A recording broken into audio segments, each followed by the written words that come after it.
ang kalipay ug ang kalinaw dili mapalit og sapi, dili pod mabayluan og unsa mang mga material nga butang niining kalibutana. Bisan pa unsa ka pa ka adunahan, unsa ka pa kailado, dili ka na garantiya nga maangkon nimo ang kalinaw o ang kalipay nga gitinguha sa tanang mga tao. Ang kalinaw o ang kalipay anaa sa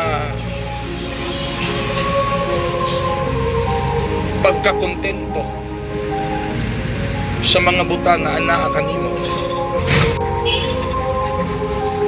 Ang kalipay o ang kalinaw, kabalo ka makontento sa mga butang nga gihatag kanimo sa Ginoo. Dili ka maibog, dili ka masuya kung unsay naa sa uban, ug labaw sa nga tanan, dili ka manggaot ug dili ka magtumo-tumo para sa ikadaot sa imong isig katawo. Ang kalinaw ug ang kalipay anaa usab sa relasyon sa imong isig katawo.